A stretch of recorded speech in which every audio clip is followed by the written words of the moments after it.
Digital পাঠশালা চ্যানেলে আপনারা শুনছেন আওরঙ্গজেব। আমরা নিয়মিত গল্প পাঠ করে শোনাচ্ছি। আজকে ষষ্ঠ পর্ব। হিন্দু সম্প্রদায়ের তত্ত্বাবধান, মন্দিরের রক্ষক। ইলোরা হলো সত্যিকারের অতি লৌকিক শিল্পীর অর্থাৎ খোদা নিপুণ হাতে গড়া বিস্ময়। ইলোরার হিন্দু, জৈন ও বৌদ্ধ মন্দিরগুলো সম্পর্কে আওরঙ্গজেবের ভাষ্য। আওরঙ্গজেবের সাম্রাজ্য জুড়ে ছড়িয়েছিল অসংখ্য হিন্দু ও জৈন মন্দির। প্রতিষ্ঠানগুলো সরকারি সুরক্ষা পাওয়ার দাবিদার ছিল এবং আওরঙ্গজেব সাধারণভাবে সেগুলোর সমৃদ্ধির দায়িত্ব গ্রহণ করেছিলেন। আবার মোগল দৃষ্টিকোণ থেকে এই কল্যাণকামী ধারণা বাতিল হতে পারত যদি নির্দিষ্ট মন্দির বা সেগুলোর সাথে সম্পৃক্ত করা রাজকীয় স্বার্থের পরিপন্থী কাজ করত। এই নীতির আলোকে সম্রাট আওরঙ্গজেব তার পুরো শাসনকালে লক্ষ্যবস্তুতে পরিণত হওয়া মন্দির ধ্বংস ও অবমাননা করেছেন। আধুনিক অনেক লোক কিন্তু মন্দিরের ক্ষতি করার আওরঙ্গজেবের নির্দেশগুলোর হিন্দুদের বিরুদ্ধে বৃহত্তর প্রতিহিংসার প্রতিফলন হিসেবে দেখে থাকে। এ ধরনের দৃষ্টিভঙ্গির মূলে রয়েছে উপনিবেশ আমলের গবেষণা। এই গবেষণায় সময় উত্তীর্ণ হিন্দু মুসলিম সম্প্রীতিকে ব্রিটিশ ভাগ করে জয় করার কৌশলের আলোকে উপস্থাপন করা হয়। বর্তমান সময়ে ওয়েবসাইটে হিন্দুদের বিরুদ্ধে আওরঙ্গজেবের নৃশংসতার তালিকা তুলে ধরে সাম্প্রদায়িক উত্তেজনায় ইন্ধন দিয়ে থাকে। আওরঙ্গজেব হিন্দুদের প্রতি ঘৃণা থেকে কতটি মন্দির ধ্বংস করেছিলেন তার প্রকৃত সংখ্যা নিয়ে বিস্তর মতভেদ রয়েছে। সবচেয়ে চোখ ধাঁধানো ব্যাপার হলো আওরঙ্গজেব তার সাম্রাজ্যে হাজার হাজার মন্দির গণনা করলেও বাস্তবে তিনি সর্বোচ্চ মাত্র গুটি কয়েক মন্দির ধ্বংস করেছিলেন। এই অসামঞ্জস্যতা অর্থপূর্ণ মনে হবে না যদি এই বদ্ধমূল ধারণা পোষণ করা হয় যে আওরঙ্গজেব ছিলেন ভারতকে হিন্দু উপাসনার স্থান শূন্য করার একনিষ্ঠ এজেন্ডায় পরিচালিত ব্যঙ্গচিত্র ধর্মান্ধ। তবে আওরঙ্গজেবের ঐতিহাসিকভাবে যুক্তিসম্মত দৃষ্টিভঙ্গি অবশ্যই ব্যাখ্যা করতে হবে। কেন তিনি যত হিন্দু মন্দির ধ্বংস করেছিলেন তার চেয়ে বেশি মন্দির তিনি সুরক্ষিত রেখেছিলেন। আওরঙ্গজেব আসলে অমুসলিম ধর্মীয় নেতা ও প্রতিষ্ঠানগুলোকে রক্ষার ব্যবস্থা করার ইসলামী আইন অনুসরণ করেছিলেন। অষ্টম শতক থেকে ইন্দো মুসলিম শাসকের হিন্দুদেরকে জিম্মি তথা ইসলামী আইনে সংরক্ষিত শ্রেণী গণ্য করতেন। এর ফলে হিন্দুরা বিশেষ কিছু অধিকার ও রাষ্ট্রীয় রক্ষা কবচের অধিকারী হতো। অবশ্য হিন্দু ও জৈন ধর্মীয় সম্প্রদায়ের প্রতি আচরণের ক্ষেত্রে আওরঙ্গজেব ইসলামী আইনের সীমারেখা ছাড়িয়ে গিয়েছিলেন। বরং আওরঙ্গজেবের কাছে মন্দির সুরক্ষিত রাখা ও মাঝে মাঝে ধ্বংস করার কাজটি মোগল সাম্রাজ্য জুড়ে ন্যায় বিচার নিশ্চিত করার কারণ হিসেবে ব্যবহৃত হতো। আওরঙ্গজেবের ন্যায় বিচারের ধারণার মধ্যে ধর্মীয় স্বাধীনতার নির্দিষ্ট কিছু ব্যবস্থাও ছিল। এ কারণেই তিনি হিন্দু উপাসনার বেশিরভাগ স্থানকে সুরক্ষিত রেখেছিলেন। সাধারণভাবে মোগল শাসকেরা প্রজাদেরকে তাদের নিজস্ব ধর্মের ধারণা ও প্রবণতার অনুসরণ করার জন্য বিপুল আনুকূল্য প্রদর্শন করতেন। এটি ছিল এই আমলে অনেক ইউরোপিয়ান দেশের কঠোর বিধানের সম্পূর্ণ বিপরীত। এইসব দেশে শাসকদের ধর্মই অনুসরণ করতে হতো প্রজাদের। অবশ্য রাষ্ট্রীয় স্বার্থ মোগল ভারতের ধর্মীয় স্বাধীনতার চাপ সৃষ্টি করত, আর আওরঙ্গজেবও তার মনে হওয়া বিদ্রোহ বা অনৈতিক আচরণের ক্ষেত্রে ধর্মীয় প্রতিষ্ঠান ও নেতাদের বিরুদ্ধে কঠোর আঘাত হানতে দ্বিধা করতেন না। তবে এ ধরনের উদ্বেগ না থাকলে সব ভারতীয়ের প্রতি সমান আচরণ করার ব্যাপারে নিজের বিশ্বাসই আওরঙ্গজেবকে মন্দিরের প্রতি রাষ্ট্রীয় নিরাপত্তার ব্যবস্থা করে দিতে উদ্বুদ্ধ করত। মেবারের হিন্দু রাজপুত শাসক রানা জয় সিংহের কাছে 1658 সালে পাঠানো এক রাজাদের আওরঙ্গজেব মন্দির এক রাজাদেশে আওরঙ্গজেব মন্দির ও অন্যান্য অমুসলিম ধর্মীয় স্থাপনার প্রতি একজন ভালো রাজার আচরণ সম্পর্কে একটি রূপরেখা দিয়েছেন। এতে তিনি লিখেছেন, মহান রাজারা খোদার ছায়া হওয়ায় খোদার দরবারের স্তম্ভ এসব উচ্চ মর্যাদার লোকের নজর নিবেদিত থাকে এই কাজে, যাতে বিভিন্ন ধরনের ও বিভিন্ন ধর্মের তথা মাযহাবি লোকজন শান্তির ছায়াতলে বাস করতে পারে, সমৃদ্ধিতে তাদের দিন গুজরান করতে পারে, কেউ যেন অন্যদের ব্যাপারে হস্তক্ষেপ করতে না পারে। আদব দুরস্ত ফরাসির মনোরম রীতি থেকে সরে এসে আমরা আওরঙ্গজেবের বক্তব্য হিসেবে যা পাই তা হলো, রাজারা হলো দুনিয়াতে আল্লাহর প্রতিনিধি এবং এ কারণে ধর্মীয় সম্প্রদায়গুলোর মধ্যে শান্তি নিশ্চিত করার দায়িত্ব রয়েছে তাদের।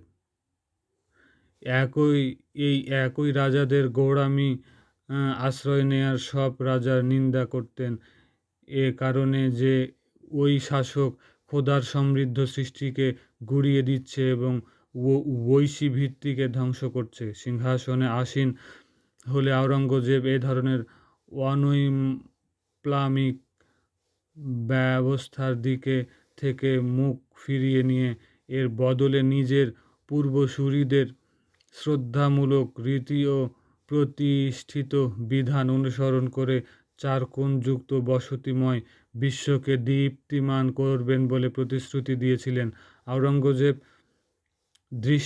আওরঙ্গজেবের দৃষ্টিতে ইসলামী শিক্ষা ও মোগল ঐতিহ্য তাকে হিন্দু মুসলিম তীর্থযাত্রীদের, তীর্থস্থান ও সাধু পুরুষদের রক্ষা করতে বাধ্য করেছে। আওরঙ্গজেব মোগল সাম্রাজ্যে ধর্মীয় সহিংসতা পরিচর্যা করার ব্যাপারে তার রাজকীয় প্রতিশ্রুতির প্রতি বিশ্বস্ততা থাকার জন্য ৪৯টি বছর পেয়েছিলেন এবং তিনি শুরু করেছিলেন দৃঢ়ভাবে। সম্রাট হিসেবে আওরঙ্গজেবের প্রথম দিকে একটি কাজ ছিল বেনারসের স্থানীয় মোগল কর্মকর্তাদের এই রাজকীয় নির্দেশ বা ফরমান প্রদান যে স্থানীয় মন্দিরগুলো কার্যক্রম যেন কোনোভাবে হস্তক্ষেপ না হয়। ১৬৫৯ সালের ফেব্রুয়ারিতে আওরঙ্গজেব লিখেন যে তিনি জানতে পেরেছেন যে কিছু লোক বিদ্বেষপরায়ণতা ও তিক্ততার কারণে বেনারস ও কাছের কয়েকটি এলাকায় সেখানকার প্রাচীন মন্দিরগুলোর দায়িত্বে থাকা একদল ব্রাহ্মণসহ হিন্দু অধিবাসীদের হয়রানি করছে। সম্রাট এরপর কর্মকর্তাদের নির্দেশ দেন ব্রাহ্মণ বা অন্য হিন্দুরা যাতে তাদের ঐতিহ্যবাহী এলাকায় অবস্থান করতে সাম্রাজ্যের ধারাবাহিকতার জন্য দোয়া করতে পারে। সেজন্য তোমাকে অবশ্যই নজর রাখতে হবে সেখানে তাদেরকে কেউ যেন অন্যায়ভাবে হয়রানি করতে না পারে। মন্দির ও সেগুলো তত্ত্বাবধায়কদের রক্ষার জন্য আওরঙ্গজেবের ১৬৫৯ সালের বেনারস ফরমানের শেষ অংশটি তার লেখা অনেক রাজকীয় আদেশের সাধারণ ধ্রুব বাক্যে পরিণত হয়। তিনি তাতে বলেছিলেন, তাদেরকে তাদের মতো করে রাখতে হবে যাতে মোগল সাম্রাজ্যের দীর্ঘস্থায়িত্বের জন্য ব্রাহ্মণরা দোয়া করতে পারে। রাজ্য শাসনকালে পুরো সময় জুড়ে আওরঙ্গজেবের অবিচ্ছেদ্য নীতি ছিল হিন্দু ধর্মের প্রতিষ্ঠান ও তাদের নেতাদের কল্যাণ নিশ্চিত করা। তিনি অনাকাঙ্ক্ষিত হস্তক্ষেপ থেকে মন্দিরগুলোকে রক্ষা করার জন্য, হিন্দু সম্প্রদায়কে ভূমি মঞ্জুর করার জন্য এবং হিন্দু আধ্যাত্মিক ব্যক্তিদেরকে প্রতিবৃত্তি প্রদান করার জন্য অনেক নির্দেশ জারি করেছিলেন। উদাহরণ হিসেবে বলা যায়, শাসনকালের নবম বছরের গৌহাটির উমানন্দ মন্দিরকে পূর্ববর্তী ভূমি দান ও রাজস্ব সংগ্রহের অধিকার বহাল রাখার বিষয়টি নিশ্চিত করে একটি ফরমান জারি করেন। ১৬৮০ সালে তিনি নির্দেশ দেন যে বেনারসে গঙ্গার তীরে বসবাসকারী হিন্দু সন্ন্যাসী ভগবত গোসাঁহকে যেন হয়রানি মুক্তভাবে থাকতে দেয়া হয়। ১৬৮৭ সালে তিনি বেনারসের একটি ঘাটে থাকা কিছু ফাঁকা স্থান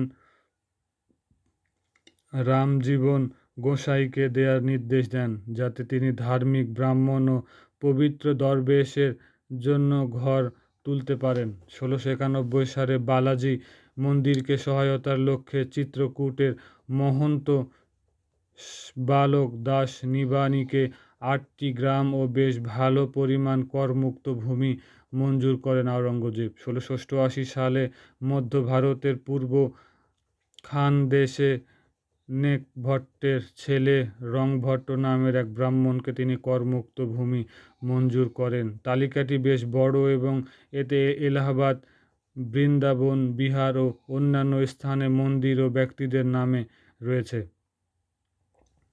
হিন্দু ধর্মীয় সম্প্রদায়ের অনুকূলে মঞ্জুরি প্রদান করার পূর্বপুরুষদের ঐতিহ্য বহাল রাখেন আওরঙ্গজেব। এই ধারাবাহিকতা ফুটে ওঠে জঙ্গম নামের এক শৈব গ্রুপের সাথে তার আচরণে।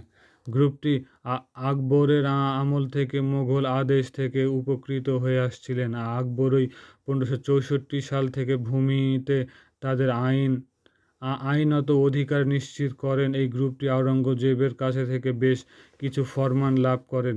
এইসবের ভিত্তিতে তারা অন্যায়ভাবে বাজেয়াপ্ত হওয়া ভূমি ফিরে পায়।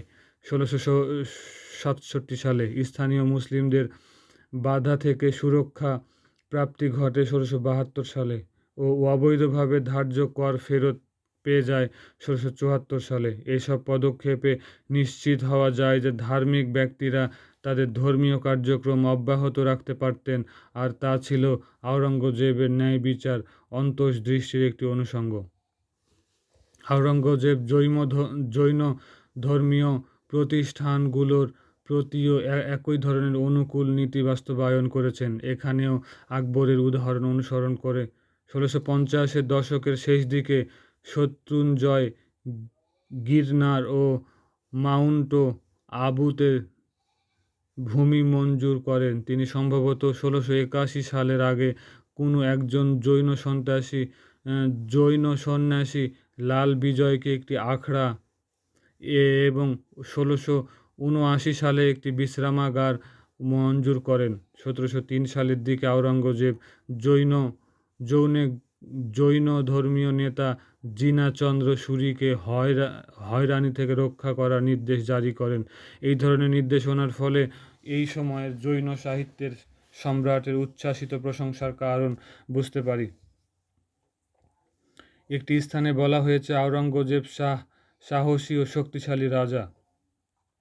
আওরঙ্গজেব 1672 সালে হিন্দুদের দেয়া সব ভূমি ফিরিয়ে নেয়া ও এ ধরনের সব বন্দোবস্ত কেবল মুসলিমদের জন্য নির্ধারিত করার একটি আদেশ জারি করেছেন। সম্ভবত আলেমদের দাবি প্রতি এটি ছিল একটা ছাড়।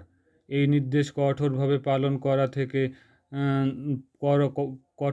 পালন করা হলে তা হতে পারত হিন্দু ও জৈন সম্প্রদায়ের জন্য বড় ধরনের আঘাত, কিন্তু ঐতিহাসিক প্রমাণ বলে ভিন্ন কথা। ভূমিদানের নতুন নীতি বিষয়ে যে সাম্রাজ্যের দূর প্রত্যন্ত এলাকায় বাস্তবায়ন করা হয়নি। উদাহরণ হিসেবে বলা যায়, বাংলার মোগল কর্মকর্তারা 1672 সালের নির্দেশ জারির আগে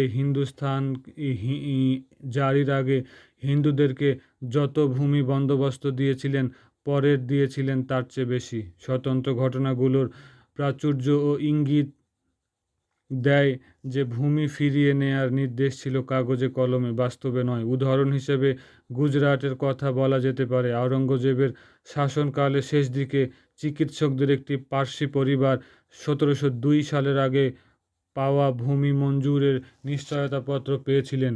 একই সাথে আগেই অন্যান্য অঞ্চলের যে বিপুল সংখ্যক উদাহরণ আমি উল্লেখ করেছি, তাতে ওই নীতির সীমিত বাস্তবায়নের ইঙ্গিত দিচ্ছে। প্রমাণের ভিত্তিতে আধুনিক অনেক ইতিহাসবিদ মনে করেছেন যে 1672 সালের নির্দেশটি কার্যত সাম্রাজ্যের কোথাও বাস্তবায়িত হয়নি। পাঞ্জাবের মতো কিছু নির্দিষ্ট এলাকা ছাড়া তা কাগজপত্রই থেকে যায়।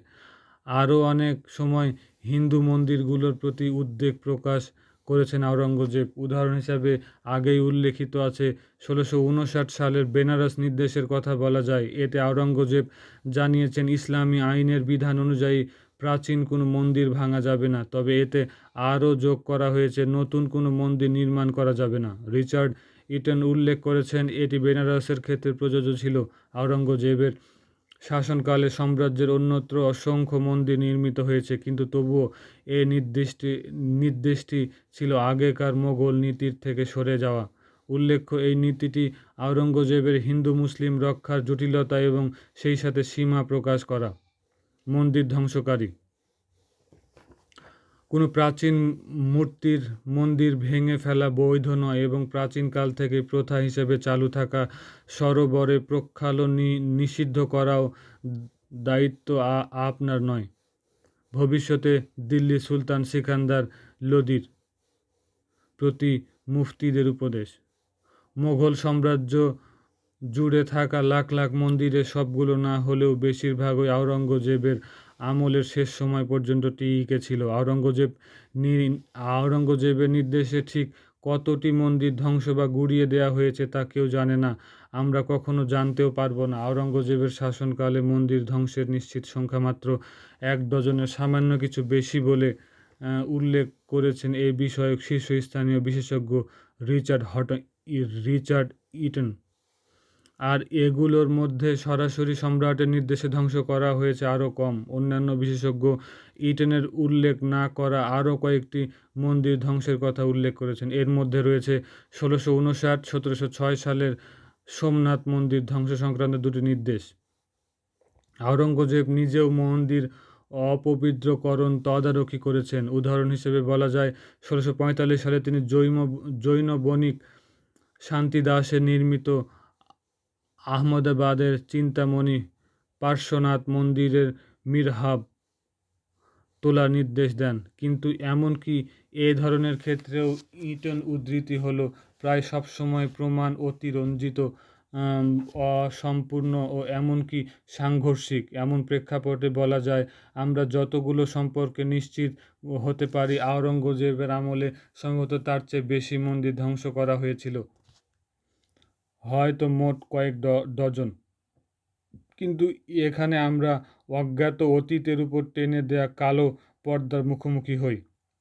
অবশ্য ক্ষীণ যে কয়টি রশ্মি আছে তার আলো থেকে আমরা ধরে নিতে পারি যে আওরঙ্গজেবের ভারতবর্ষে মন্দির ধ্বংস ছিল তুলনামূলকভাবে অনেক কম। উদাহরণ হিসেবে সাকি মাস্তাইদ খানের মাসি-ই-আলমগীরি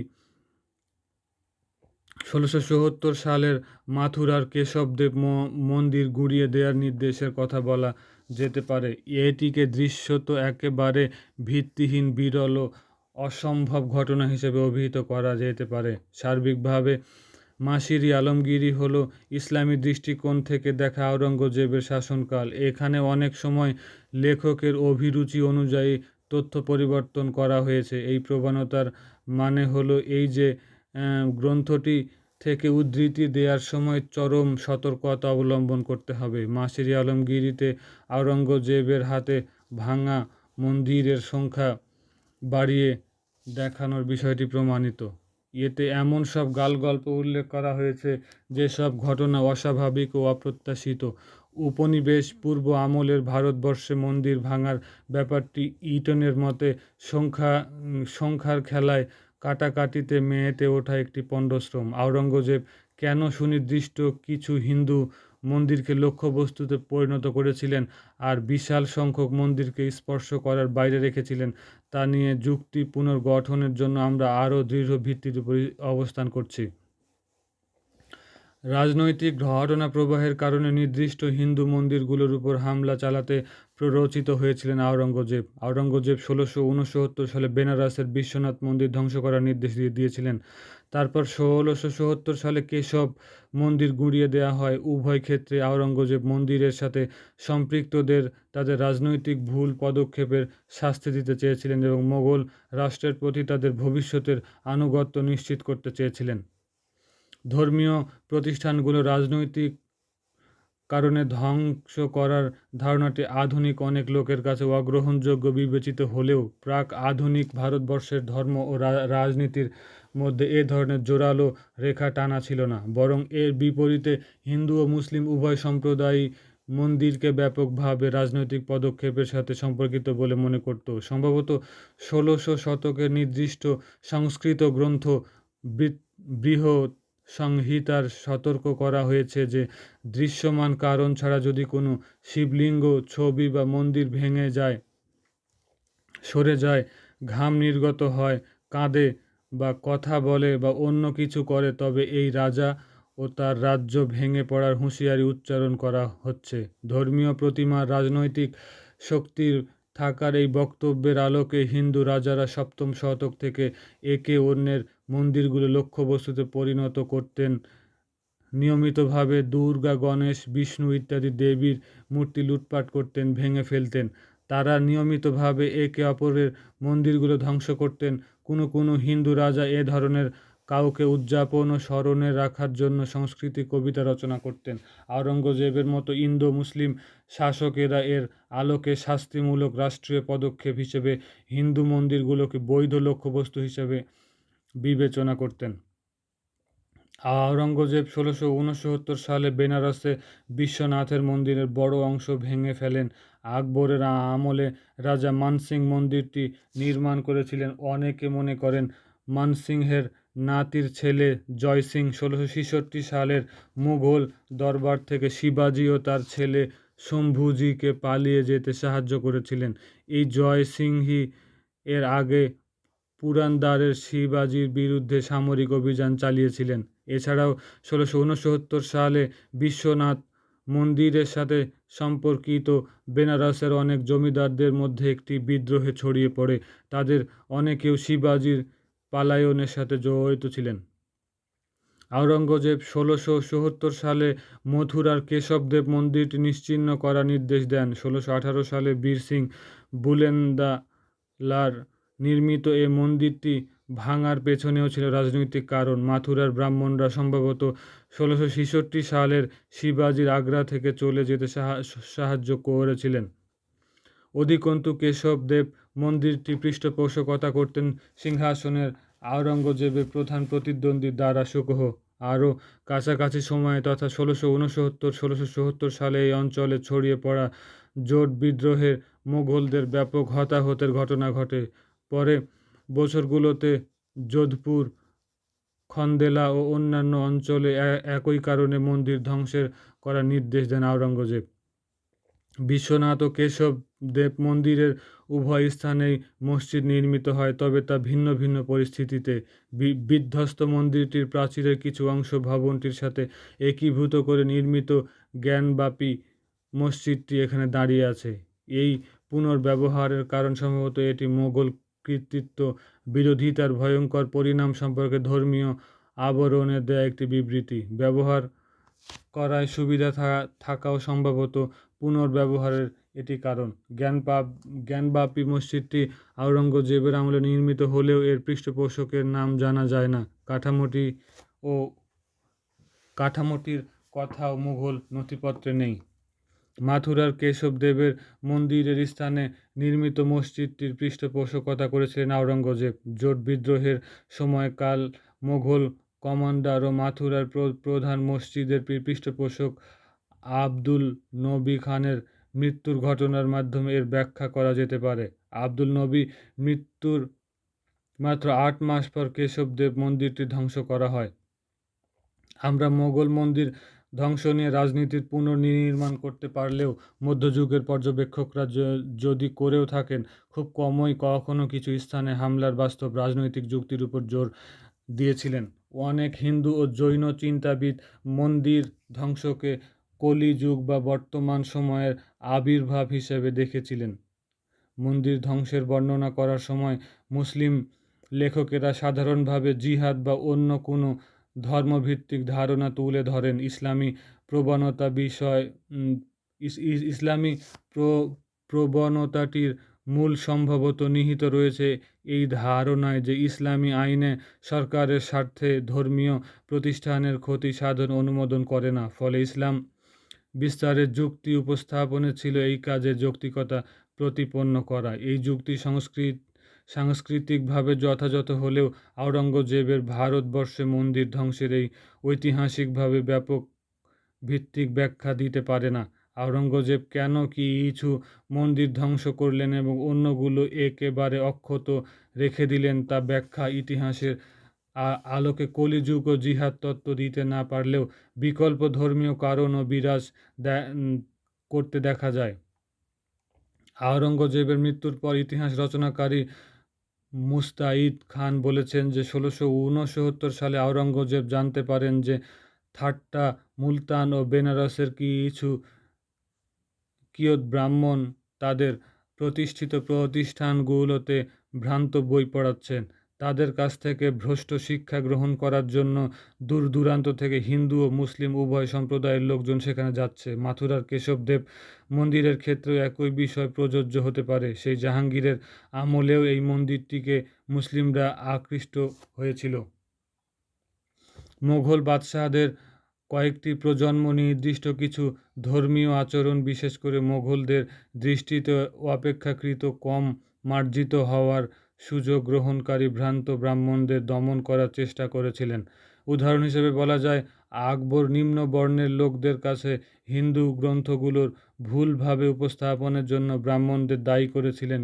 তিনি আশা করেছিলেন যে সংস্কৃত পুস্তকগুলো ফার্সিতে অনুবাদ করা হলে এইসব ঔদ্ধত্যপূর্ণ নেতা তাদের পথ সংশোধন করে উদ্দীপ্ত হবে।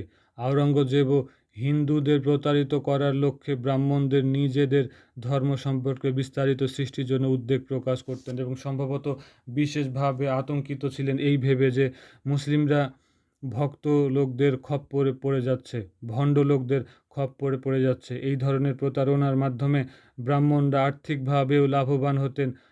ফরাসি পর্যটক জ্যাডি থেভেনটন অভিমত ব্যক্ত করেছেন যে বেনারসের ব্রাহ্মণদের সংখ্যা অনেক এবং তারা বিপুল সংখ্যক লোকদের টেনে আনা বড় বড় প্রতিষ্ঠান থেকে লাভবান হওয়ার পথ খোঁজে। এই ধরনের ক্ষেত্রে মোগল রাজকীয় বাধ্যবাধকতা ছিল তাদের প্রজাদের প্রতারিত হওয়া প্রতিরোধ করার জন্য দায়িত্বশীল ভূমিকা গ্রহণ। বেনারস ও অন্যান্য স্থানের বেশিরভাগ মন্দিরে ভ্রান্ত কার্যকলাপ হয় কিনা তা অনুসন্ধান করার জন্য নির্দেশ দিয়েছিলেন আওরঙ্গজেব। তবে বিশ্বনাথ ও কেশবদেব মন্দিরের ক্ষেত্রে তার মনে হয়েছিল ধ্বংস করাই হবে যথাযথ। আওরঙ্গজেবের লক্ষ্যবস্তু হওয়া বেশিরভাগ মন্দির ছিল উত্তর ভারতে। গুটি কতক ব্যতিক্রম ছাড়া আওরঙ্গজেব দাক্ষিণাত্যের কোনো মন্দির ধ্বংস করেননি। অথচ এখানেই তার জীবনের শেষ 3 দশক মুঘল সাম্রাজ্য সম্প্রসারণের কাজে তার সেনাবাহিনী নিয়োজিত ছিল। মধ্য ও দক্ষিণ ভারতের অসংখ্য মন্দির ভেঙে ফেলা সম্ভব ছিল, কারণ মোগলরা এইসব এলাকায় তাদের সামরিক শক্তি, দুর্গ ও অন্যান্য সামরিক লক্ষ্যবস্তুগুলো বিরুদ্ধে প্রয়োগ করেছিল। কিন্তু আওরঙ্গজেব মোগল সাম্রাজ্যের নতুন নতুন এলাকা সফলভাবে একীভূত করার সাথে মন্দির ভাঙাকে সামঞ্জস্যপূর্ণ বলে বিবেচনা করেননি।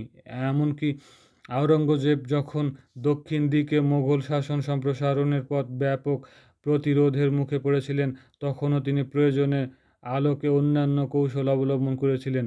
এই দৃষ্টিভঙ্গিতে বোঝা যাচ্ছে আওরঙ্গজেব ও তার কর্মকর্তারা মনে করতেন যে মন্দির ভাঙা হলো চরম পদক্ষেপ, তাই এর ব্যবহার করতে হবে খুবই কম।